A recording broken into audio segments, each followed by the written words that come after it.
Non veg ತುಂಬ ತಿನ್ನೋದು ಬೇಡ. ಈಗ ಆ ಕಾಲದಲ್ಲಿ ತಿನ್ನೋದು ಬೇರೆ, ಈ ಕಾಲದಲ್ಲಿ ತಿನ್ನೋದು ಬೇರೆ.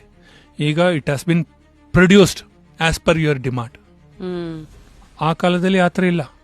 ಯಾರೋ ಕೆಲವರು ತಿಂತಾರೆ, ಅದಕ್ಕೆ ಇರೋದು ಏನಿದೋ ಆ ಪ್ರಾಣಿಗಳನ್ನ ತಿನ್ಬಿಟ್ಟು ಬಿಟ್ಬಿಡ್ತಾರೆ. ಈಗ ಚಿಕನ್ ಅಂದ್ರೆ ಡೈಲಿ ಚಿಕನ್ 65 ಏನೋ 2005 ಏನೆಲ್ಲಮೋ ಚಿಕನ್ ಅಲ್ಲಿ ಬಂದಿದೆ, ನನ್ಗೆ ಗೊತ್ತಿಲ್ಲ.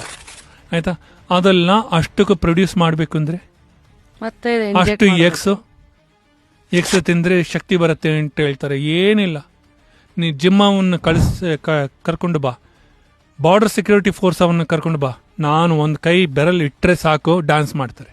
ತಡೆಯೋದಕ್ಕೆ ಆಗಲ್ಲ ಅವ್ರಿಗೂ, ಅಷ್ಟು ನೋವು ಇರುತ್ತೆ. ಏನೋ ತಿನ್ನೋದು ಬಿಡಿ, ನೇಚರ್ ಕೊಟ್ಟಿದೆ ಅಲ್ವಾ. ತರಕಾರಿಗಳು ಎಷ್ಟು ಚೆನ್ನಾಗಿದೆ, ಫೈಬರ್ಸ್ ಎಷ್ಟು ಚೆನ್ನಾಗಿದೆ, ಪ್ರೋಟೀನ್ಸ್ ಎಷ್ಟು, ಅದು ತಿನ್ನಿ. ಅದರಿಂದ ನಾನು ಪ್ರಾಣಹತ್ಯೆ ಮಾಡೋದು ಬೇಡ, ಅದು ಮಾಡೋದು ಬೇಡ. ನಾನು ಅದಕ್ಕೂ ನನಗೂ ಏನು ಸಂಬಂಧ ಇಲ್ಲ, ಅದು ನಿಮ್ಮ ಕರ್ಮ. ಪ್ರಾಣ ಎಲ್ಲರಿಗೂ ಒಂದೇ. ಪ್ರಾಣಹತ್ಯೆ ಮಾಡೋದು ಬೇಡ ಅಂತ ನಾನು ಹೇಳ್ತೀನಿ ಖಂಡಿತವಾಗಿ. ಅದು ಯಾವುದೇ ಪ್ರಾಣಿಗಳು ಇರಲಿ, ಅದು ಪ್ರಾಣ ತೆಗೆಯಬಹುದು, ಅದಕ್ಕೆ ಗೊತ್ತಾಗುತ್ತೆ. ಫುಲ್ ವಿಡಿಯೋನ ನೋಡಿ ಆನ್ ರ್ಯಾಪಿಡ್ ರಾಶ್ಮೀಸ್ ಯೂಟ್ಯೂಬ್ ಚಾನಲ್.